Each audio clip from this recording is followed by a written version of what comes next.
ফালতু মহিলা, খ্যাপা মোড়ক।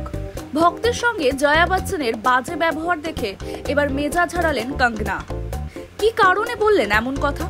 বলিউডের প্রবীণ অভিনেত্রী এবং রাজনীতিবিদ জয়া বচ্চন যে খুব একটা ঠান্ডা মাথার মানুষ নন সে কথা সকলেরই জানা, যে কারণে বারবার নিন্দুকদের কম সমালোচনার মুখে পড়তে হয় না জয়াকে।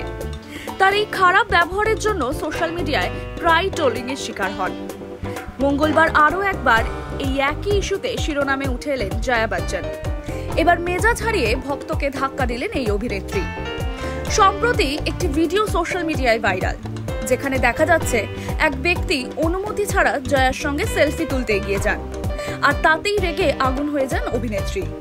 অত্যন্ত ক্ষুব্ধ হয়ে সেই ব্যক্তিকে জোরে ধাক্কা দেন তিনি। ঘটনাটি ঘটে দিল্লির কনস্টিটিউশন ক্লাবে, যেখানে জয়া বচ্চন একটি অনুষ্ঠানে গিয়েছিলেন। ভিডিওতে দেখা যায় ওই ব্যক্তি হঠাৎই মোবাইল তুলে জয়ার পাশে দাঁড়ান। জয়ার সঙ্গে সঙ্গে বিরক্তির সুরে বলেন, আপনি কি করছেন? এরপর তিনি হাত দিয়ে ওই ব্যক্তিকে সরিয়ে দেন। মুহূর্তেই ঘটনাটি ভাইরাল হয়ে তোলপাড় সোশ্যাল মিডিয়ায়, আর তাতেই ক্ষেপে আগুন বলিউড কুইন কঙ্গনা। চাচা ছোলা ভাষায় জয়ার কড়া সমালোচনা করলেন তিনি। ফালতু মহিলা বলে কঙ্গনার তোপ জয়াকে। শুধুমাত্র অমিতাভ বচ্চনের স্ত্রী বলেই লোকজন তার এইসব আচরণ আর বাজে ব্যবহার সহ্য করে। ওর মাথায় পড়া সমাজবাদী টুপি দেখতে একদম মোড়কের ঝুঁটির মতো, আর তিনি যেন একেবারে খ্যাপা মোড়ক। বলিউডের আরো আপডেট পেতে চোখ রাখুন টাইমস নাও খবরে।